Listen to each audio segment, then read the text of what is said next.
So, welcome Sigrun. Thank you so much for being here with me on this interview. I'm very, very excited to have you here and to have this interview with you and to get to know a little bit more about you and your story and where you come from, what you've done in your business and how you've built that. So, can you tell us a little bit about who you are and what you do in your business?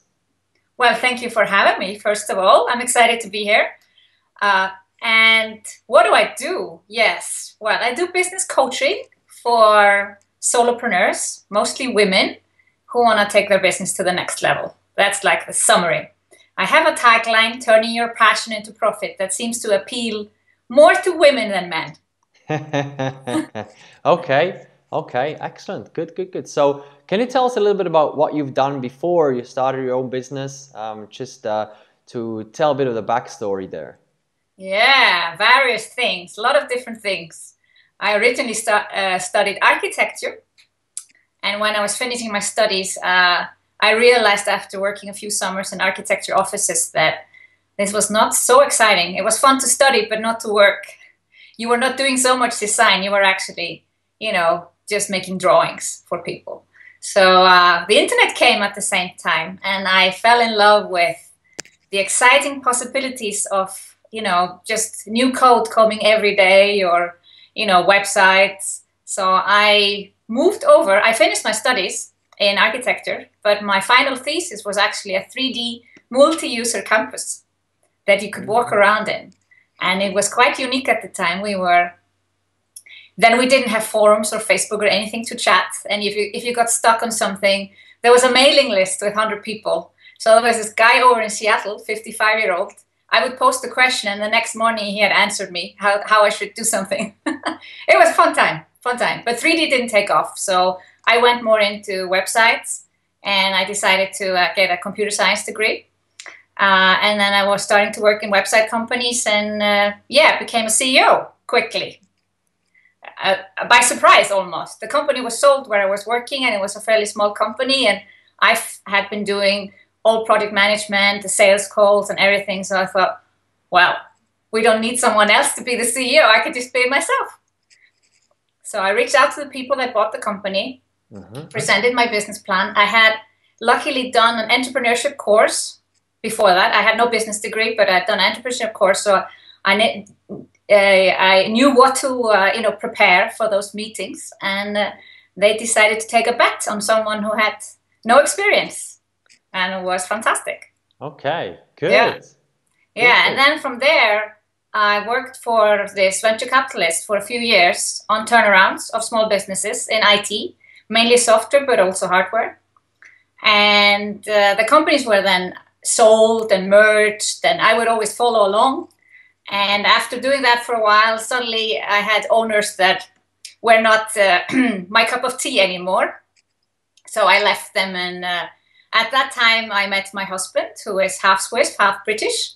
So then I moved from Iceland to Switzerland. And then I started to work here in a medical technology company. Was there also a managing director, very small company. And then I moved on to be a country manager for an Icelandic software company in Switzerland as well. Yeah, so I Okay. had been CEO for 10 years before I founded my own business. Okay, so that's a lot of things you've done before. That's a lot Yes, of things you've explored before yeah, starting your own business. Okay. yeah. Interesting, Yeah, interesting. and it was actually, I also did a business degree in the Hmm. meantime. Yeah, after doing all these turnarounds, I figured, yeah, I need some kind of business degree. Yeah, but when I came to Switzerland, this was not such a good thing to have such a varied background, not to get a job with someone else. It's good if you're starting your own business, but not if you want someone to hire you. Oh, sure, yeah. Yeah, Sure. they want you in a box with a clear path and clear what you have been doing before. Yeah, but I think it's great to have a varied background. It really helps me in my business today. Yeah, I think that's a good point you mentioned there because when you do a lot of things in, before you start your own business, there's a lot of things you do, and as you've done as well, there's a lot of things you see that you don't like, you don't enjoy. So then when you start your own business, you end up doing actually something that you enjoy, which is phenomenal. So tell me about why you started your own business. Yeah. Well, my parents always had their own business. They had a small family business since I remember. And it was somehow not very unnatural to think about it. but I always felt I didn't have the right business idea. You know, I was studying architecture, then I went to computer science. Then it became like a big thing, like, do I really want to start a website company or do I want to buy it? That possibility came also up when I was running those companies. I could have bought one of them, but the imagination is like, oh, and then I have to do it for the next 5 or 10 years, the same thing. And I was like, no, I don't want that. So it was always like I was waiting for some fantastic idea to emerge, and I don't know what I thought. It would just suddenly be there in front of me. It wasn't until I just decided I'm going to start a business, and I sat down and I forced myself to try out a lot of different things, and gave myself the time to do it. That I figured out, well, I actually want to help people with this. I want to help them build businesses, but more the solopreneurs, not the type of businesses I was running before. They were a little bit bigger. But I'm taking what I learned from also my MBA and bigger businesses to what is fitting for small businesses. Okay, excellent, Yeah. great. So you take the pieces that you've learned from different areas, take them together, and implement them in your business. That's great. Okay. Because I want to help businesses that are built on passion. Mm-hmm. I think in my MBA also, I didn't realize it until much later that I don't like when people are like, oh, there's a cool idea and I want to develop it, but it's not their passion. They're just thinking about money and exit strategies and venture capital. And I thought, no, this is not, you could still grow a business and sell it as a solopreneur, but I think it really has to come from your passion. So I want to help passion-driven entrepreneurs build their businesses. Yeah, that's an important point that you mentioned there. But I mean, that's something I experienced myself in my corporate job, and before that, I've been doing a lot of things that I was never passionate about, and things that just kind of worked out, but I was not really fulfilled and not kind of happy at all. And when I started my business, it was because I had a huge passion for it, and I still do have a lot of passion. And we talked before, and you know how much energy I have, and everybody who's ever talked to me knows how much energy I have for what I do. So I think that's really, really important. What you mentioned there in terms of the business and the passion, the combination there that needs to be in place. So when did you start your own business? Well, it's probably 17 months ago. Excellent. Wow, that's a very, very short period of time. Yes, it is. Tell me about that journey. Oh, in the beginning, it was really still the struggle. So actually, I just went ahead and incorporated my business. I did a LLC, a limited liability company, because I decided I'm serious about this. Having my business background, it was maybe easier. I knew I would figure it out. And I started, before I had founded the limited liability company, I was testing with another business idea of an online shop with Icelandic design. And, I was working on it in the background, doing I've always done business consulting on the side, even before I founded my own company. People have turned to me for business plans, or they have growth strategies. So I had already, from time to time, clients who just came to me personally without me starting a business. So I had some of these clients, and then at the same time, I was working on this idea of the online shop, and I just felt, no, my heart is not in it. But I scrapped the idea, but I still went ahead and incorporated my business, because I said there is no reason to delay this any longer. The idea will come. It's not what I recommend other people should do, but it worked for me. It put pressure on myself. Mm-hmm. And then I started to test a lot of things. So I would reach out to people and ask them if they would come into a program. So I immediately knew I wanted to do online courses. And I wanted to help people kind of, stay on track was one of the ideas I had, kind of real accountability of actually doing what you plan to do. Your best year yet was also a course that I tested. It was just various things. And from this period it was a few months, and I started to blog. I think this was one of the best things I did. It's pretty quickly after I incorporated my company, I started to blog. And everything, I just wanted to blog what I wanted to talk about. I was not thinking, is there an audience for it or not? And it was everything around passion, turning your passion into profit. How do you find your passion from your childhood stories, or how you creating a vision. It was all these topics. So I saw from there, okay, there's a path here. There's something. Somebody's trying to tell me something. So the first course that I publicly announced was called Passionathon. And it was a 7-day, and I decided the first course was free because I didn't know if it would work, if I could really help people in 1 week find their passion. So it was a bit bad. It's like entrepreneurship. It's like any product you develop, you have to test it. So 130, 40 people signed up for it, and it was fantastic results. The people who really did the exercise, that's a downside of having something for free. A lot of people just don't participate, they sign up. But the people who participated and did the assignments, they really did find their passion. And I'm in contact still today with a few of those. They've come back to me and said they did a total switch.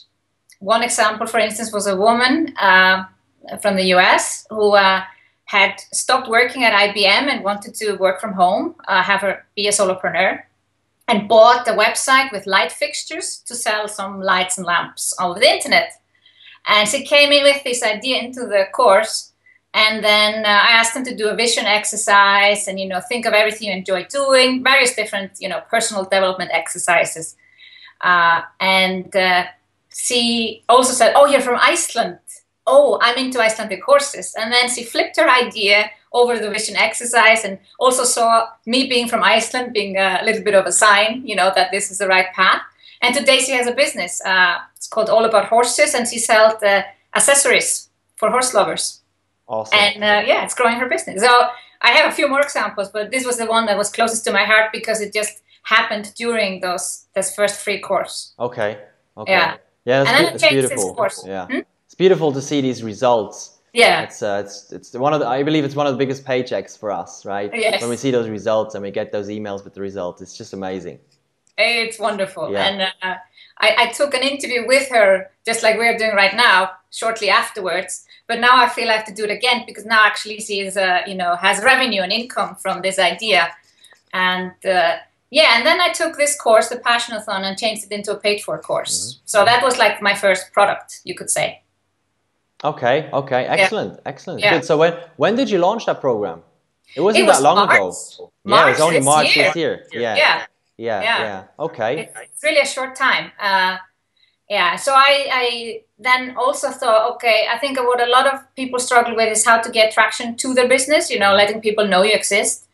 And this is a bit, it's tricky when you kind of have been known before. So if I'm in my circles in Iceland, people would know I'm a business person. You can go to me and get advice. But, if you're working globally or even just in Switzerland, people wouldn't know who I am. So I thought, okay, what do I do to tell people that I'm there and what do I do? And I did like various things. I did a Facebook video series when I was improving on Facebook myself. And then I also had this Passionathon, as I mentioned. And then I decided to do weekly webinars. And I started, I think it was 5th of July, the first one. And it's been fantastic to kind of letting people know that I exist. Yeah, I've seen your growth there. I've seen your growth with your email list and everything, and in profits as well and revenue. That's astonishing. That's truly astonishing to see the growth that you had with the webinars and everything, and growing the email list and growing the business. I mean, it's just basically a half a year now where you started doing that. So that's amazing. So tell me more about you, how you organize yourself in your business, because you've built the business now to a certain level, and most likely the money thing is figured out, and now there's a challenge with the time, right? So yes, I think we come into your expertise right now. So I guess I have now what you call the growth pains. Mm-hmm. Yeah, where I realized that I'm the bottleneck. Mm-hmm. So I already actually hired assistants before this growth happened, or like, let's say in August. So quickly, when I saw what was happening with my growth because of the webinars, I was wise enough to start to look out for people and get in touch and train them. But still today, and especially today, there is this problem that I cannot give tasks away. I have to sit down and tell people what to do, of course, before they can do it for me. And so I am the true bottleneck right now. So I have these growth pains, and the time goes, of course, customers comes first. That's always. So it's focusing on them, making sure they're taken care of. And I do have a lot of interaction with them on a daily basis, even if we just meet online, maybe once a week. So the pain of like, okay, now Christmas is coming up, or, you know, I'm thinking, okay, now I have time where I maybe don't have customers and can focus on getting better organized. But I've put up an organization chart, so I'm starting to treat my, you know, one-woman show as a business, as a company, which I didn't for a long time. I think I didn't think of it as a company. It was just a few weeks ago that I started to do that. That's brilliant. Have you by the way, have you read the E-Myth from Michael Gerber? No, I think we talked about that recently. Talked about it, no, yeah. I haven't read it yet. Okay, because I thought that you took that from there, because he talks about, like, no matter how big your business is, looking at it as an organization with all the boxes and everything. And I think that's a beautiful, an amazing approach you take there, because it makes you the CEO instantly. Even though if you are the CEO and you're the customer service representative and you are the technician and you're basically everybody still, you know, you've hired a few people, but in most roles it's still you. And but it's so much easier to have an overview then, and you know, in the near future decide who you want to hire and for which roles you want to hire. So that's great. Let's get a quick take a quick step back to your growth period there. Because that's something a lot of people that I talk today, many times they hit a ceiling. They hit a ceiling, and it's really hard for them to break through that ceiling in terms of revenue and growth and, you know, personal freedom, lots of different things. So what do you think was responsible for that breakthrough? What do you think were the keys for you to have that breakthrough in growth in terms of revenue and profits and subscribers and everything? Yeah, I think I was, through what I did, everything I did up, you know, the first 3 months, I had a lot of free stuff, but it was not consistently. I think that the key was doing the weekly webinars. It was not doing the webinars. You know, I think people can do anything they want. They could do interviews, but the consistency of constantly delivering value to the audience that I thought would be attracted to something else I would offer them maybe later on, that was the key change. I had been, let's say, you call it dabbling bits and pieces there, and it was not consistent. And I think that was the huge thing that I did. And now I didn't do webinars for maybe a month because of technical issues. And there was like, you know, people have been waiting, which is nice. The audience is still waiting there for you, so they don't forget about you. But you have to continue. You cannot just stop and say, oh, now I've done it, and now I have to continue. And I'm thinking, okay, do I continue with weekly webinars into the future? I don't know. But there is a little promise there, that this is what the audience wants. And this has been my best growth strategy, to be consistent in delivering value. Okay. That's amazing. Yeah, these are some really good points there. And well, another thing that I've seen you do is, you know, instead of just building a business, what you've built is a brand as well, you know, as the business architect. You know, that's something you've built there, that's something you put up there. And I find that amazing, because it just brands you as the expert in a specific field. So can you tell me a little bit more about, like, the niche that you provide? What is the specific, because you don't just work, first of all, you don't just work with everybody, and you also don't just do everything with them. You've decided to take the expert path and the niche path. So can you tell me a bit more about what you specialize in? Yeah. Well, first I was thinking I could do everything. That didn't work really well. So maybe that's a part of the growth strategy as well. Doing the weekly how-to webinars, they were all tech related. And this was a huge need, especially for solopreneurs. And that's my niche, is someone that has to do a lot of things themselves and maybe doesn't have the funds yet to outsource all of it. Or they're like on the verge of outsourcing it, but they still need to know how it works before they start to outsource it. So that's my audience. And it's people that resonate with the term passion, because I use that a lot. So I call it, you know, passionate solopreneurs. It can be women and men, but they are doing something. It's a one woman or one man show in most cases, but they've started to think about, so I help them maybe start to think about virtual assistants and stuff like that. Okay. So yeah, I help them on partly go to the next level, but the focus has been on building a sales funnel strategy or a launch strategy. So people come to me for that, and that's my one-on-one coaching is around that. You know, people say, how do I get more people to visit my website? Once they visit my website, how do I get them to sign up? once they sign up, what has happened, you know, so it's building a path, because people are all, you know, a lot of them are not sure how it works. And even if they know how it works, they haven't implemented it. They have bits and pieces, you know, they do a few Facebook ads, or they have a nice freebie that they give away on their website. But putting this really into a system, that is the step that I help them with. Okay, okay, great. Now I want to hear your opinion on something. What's your take on splitting your time on working in the business and working on the business? Well, I definitely need blocks of time. So the problem is, if someone would say doesn't show up and I just have 1 hour, you know, it's really hard for me to go into the creative mode and create something new. So I really need to block times in my calendar for, you know, client work, where I'm focusing on, you know, helping the client face to face. There's also the off, where I'm helping the client, but over email or something else. And then there's this creative time that I need, and I need blocks of minimum 2 hours to get something, the creative juices flowing and create something new. You know, right? Even if it's just writing a newsletter, I really sometimes need longer time. Sometimes it's really quick, but I can't have this pressure of, you know, there's an appointment coming up. That's how I work. But of course, it would be more efficient if I could squeeze it in between. Yeah, but I like your idea. You know, or what you said basically on working in blocks. Yeah. So I think that takes a lot of disturbances and distractions away.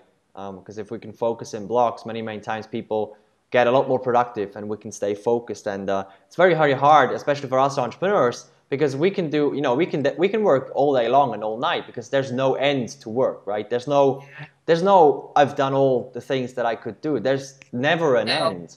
And so, and there's always more and more things that come in, and always more things you can do. So it's very important to focus. So I love that you know, put it into blocks there.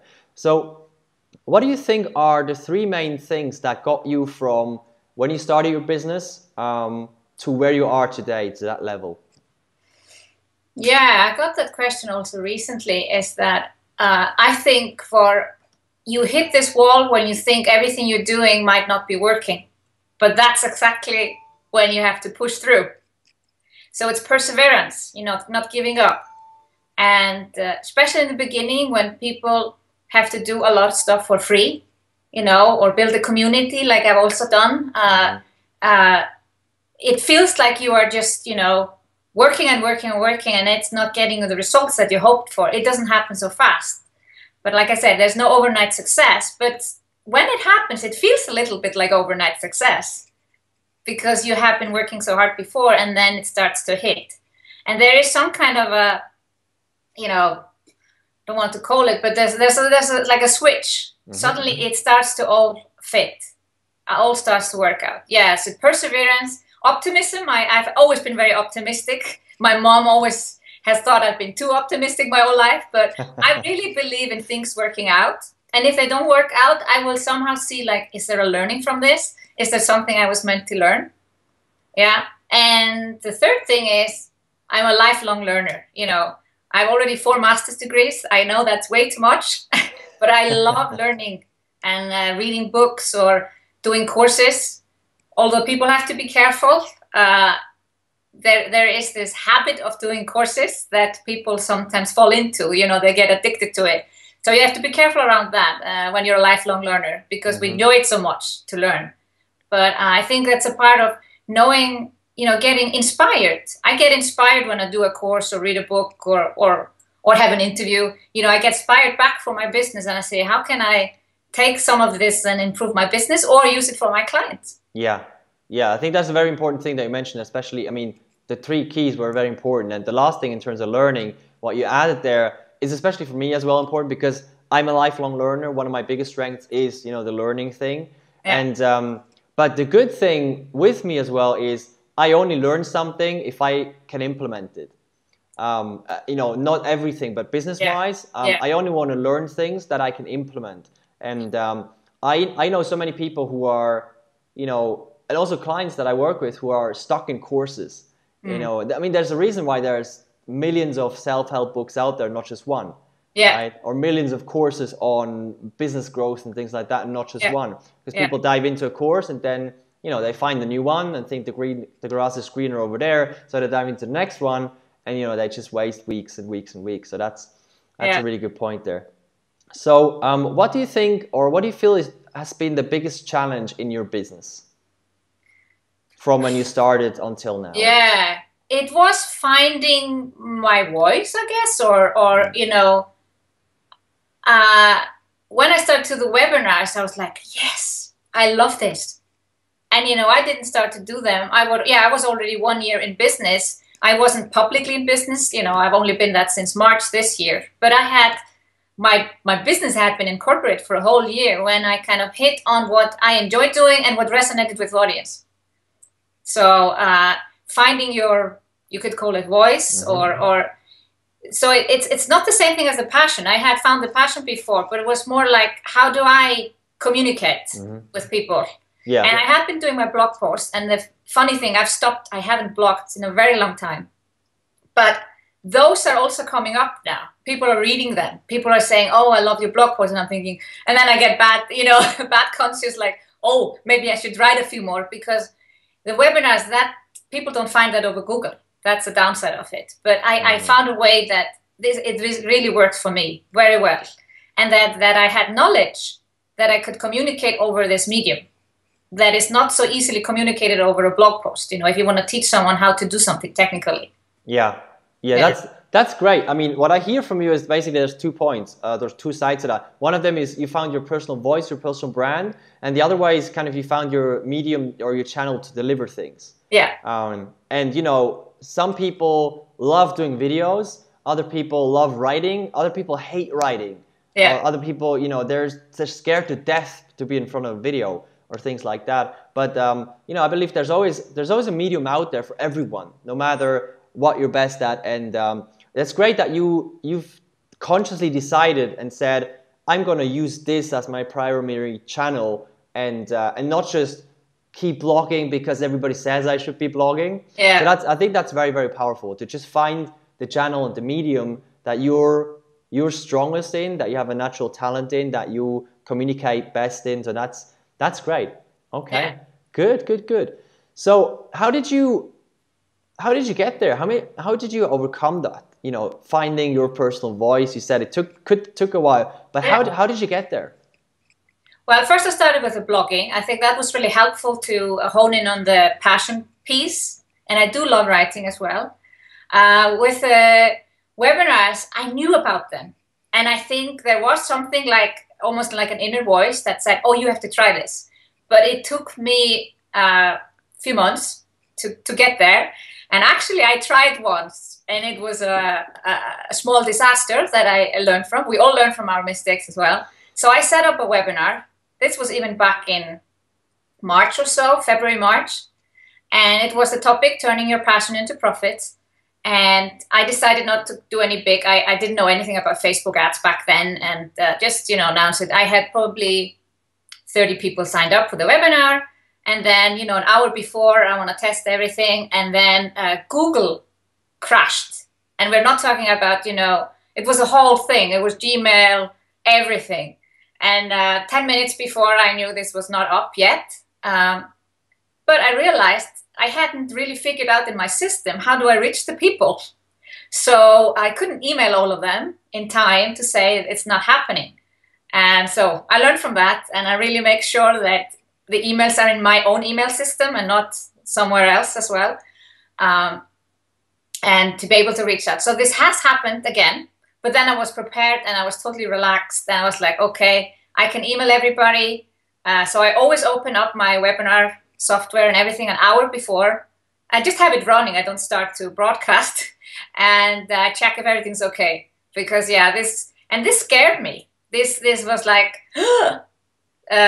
so it took me a few months to try it again. And I think this can happen to anyone. And I think I am normally not scared of video or anything like that. But it was like this experience of everything crashing after you have promised people something and then you're not delivering. That was also what scared me away from it for a few months. But then I tried it again, and it was then the resonance, like you said, the feedback from the people that encouraged me to do it again. So first, I just wanted to do one webinar. My first webinar was on more clicks with Canva. It was a little graphic tool, very simple graphic tool on the internet. And I said, if you use Canva, you can get more clicks on your images when you use it on social media. And every entrepreneur should be able to do their own images quickly. And so I did that webinar and people loved it. So I started to think, and a lot of people said they missed it. So I decided to do again the same webinar a week later. And then I also got great feedback. And I started to think of this as a new strategy. So when I did the first webinar, I hadn't really thought it through. It was more like a test, because I think you have to test everything once before you promise the whole world you're going to do weekly webinars. It was really not on my radar when I did the first one.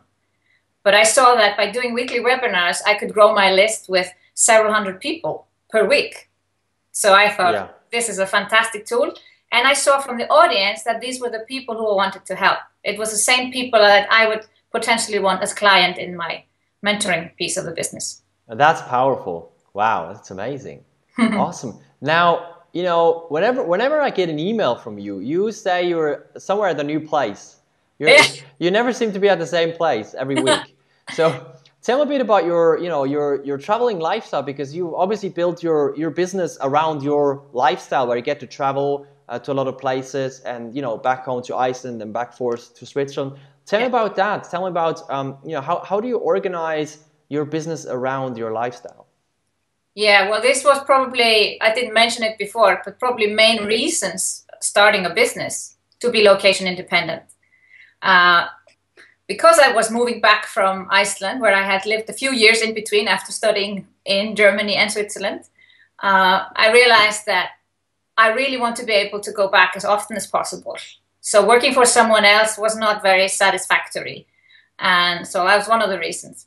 And that's why I also went into the online course thinking, because then you are more also time independent. So your clients can be in any kind of time zone, and you're not dependent on, but I do one-on-one coaching now as well. And then I have to make sure that that fits the schedule with the different time zones as well. Yeah, so I built my business around that. And what should I say? I just make sure that there is nothing location dependent in my business. So I had a lot of ideas when I started out, but they would require me to kind of be in some place. So I actually scrapped those ideas. So I put a matrix together. This is one of the exercises from the Passionathon. I had all my business ideas, and I would then put there like location independent, or how location independent the idea is, and I would rate it. And I had some other ratings, and then I, gave my business ideas, some different grades, and I saw which one was most location independent, and then I would go with those ideas.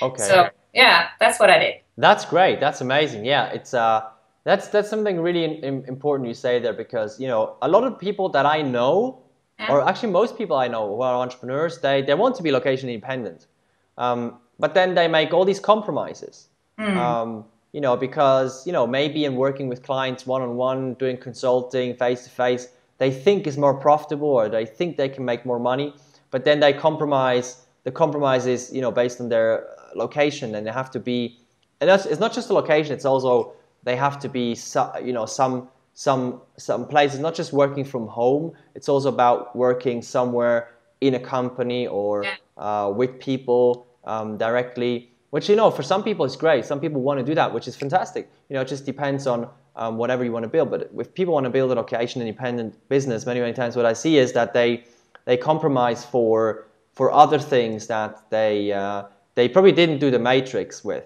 Yeah, they probably didn't do the matrix. Yeah. Yeah, but it was also this idea of being able to be spontaneous in the business. And one good example that happened recently is that a friend of mine, or let's say a business friend, wanted me to come and speak at her event in Iceland. And she was asking if I would be in Iceland at that time. And I said, no, I'm not. So I just said no. And then I thought, hey, this was your vision, to be able to go anywhere you want. And so I had to move maybe 2 client appointments around, because then I would be on the plane. So that was just the reason. But I could keep my whole schedule untouched. It was only the plane time that I had to moved 2 appointments, and I booked the flight and I went there to speak at her event in Iceland just over a weekend. Yeah, that's so this yeah. was like, yes, this is what I wanted in my business. Yeah, exactly. That's a good point, because it's not just to be location independent, No. right? It's not just to have more free time to have more free time. It's about what are you going to do with it?